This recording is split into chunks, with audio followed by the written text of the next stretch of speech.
Your discipline builds your future. Welcome to Clartify. Mental resilience is not staying calm. It's staying functional when everything inside you wants to collapse. You're not weak. You're just trained to stop the moment discomfort appears. And that training is exactly what's keeping your life stuck. Why do some people move forward while feeling fear, pressure, and doubt, and others collapse under the same emotions? This has nothing to do with motivation.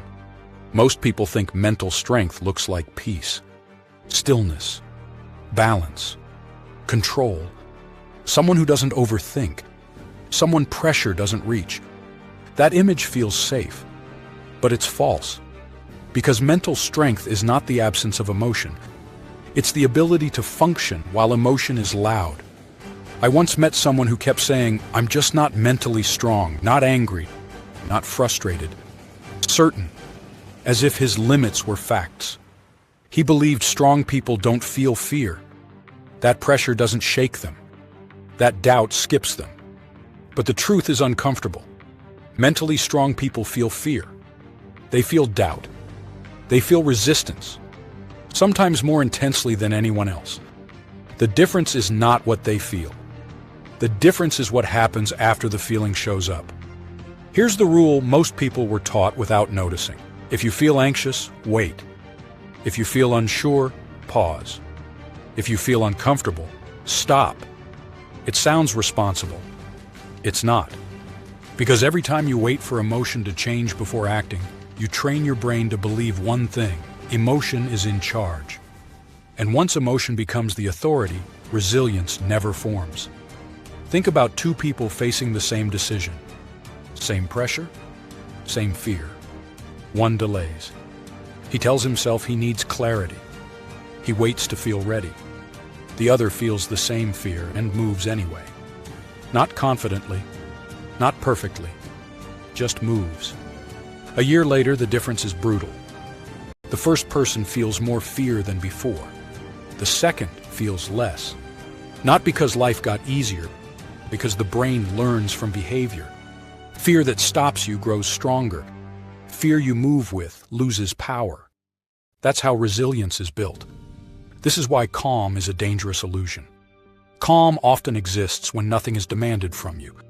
No responsibility, no risk, no pressure. You can be calm and still be fragile.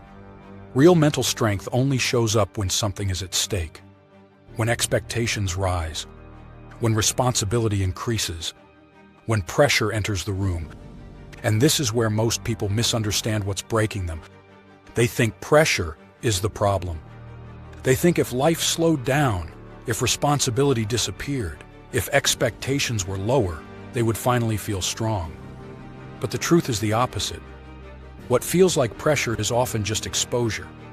And without exposure, nothing inside you adapts. This is the part no one warns you about. When you avoid pressure, you don't protect yourself. You shrink your tolerance. Small stress feels overwhelming. Simple decisions feel exhausting. Normal discomfort feels threatening. People say, "I'm getting weaker." No, you're getting undertrained.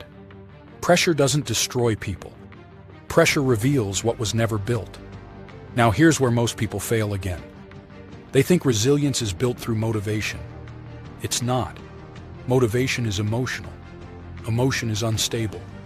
If your ability to act depends on how you feel, you will always be inconsistent. From the moment you wake up, your mind negotiates all day. Should I do it now? Later? Am I ready? That negotiation drains more energy than the task itself. Resilient people remove the negotiation. They turn action into a rule. This gets done. No discussion, no emotional preparation. Behavior becomes structural, and structure removes friction. This is the silent discipline no one posts about. No hype, no quotes, no motivation, just repetition, day after day. Especially when nothing feels rewarding, because that's when the nervous system is actually being trained. Then comes the part most people run from. Not discomfort, pain. The moment emotion becomes intense, Tight chest, racing thoughts, inner resistance, the reflex appears. Escape, scroll, distract, numb. Relief comes fast. But the brain learns something dangerous. This sensation is unsafe, so next time it reacts faster, stronger.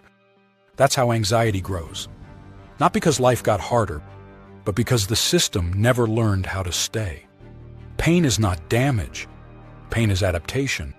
Muscle pain is growth. Cold shock is training. Emotional pain is nervous system conditioning. Avoidance trains fragility. Presence trains resilience. Resilient people don't fight emotion. They don't dramatize it. They stay. They breathe. They let the sensation exist. And the nervous system learns one sentence: I can experience this without breaking. That sentence changes everything.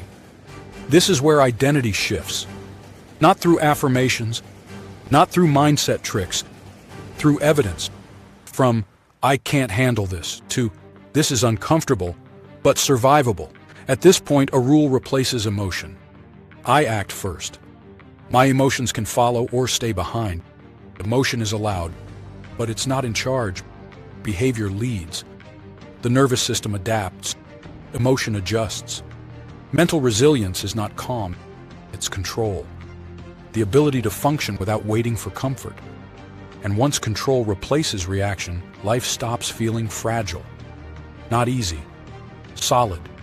Carried. Directed. Mental resilience isn't built when life is easy. It's built the moment you stop negotiating with discomfort. Not tomorrow. Not when you feel ready. Now. If this hit you, it's because you're done explaining your life and ready to carry it. Thank you for watching. If you're ready to upgrade your mind and build unshakable discipline, make sure to like, share, and subscribe. More powerful lessons are coming. Stay disciplined. Stay clarified.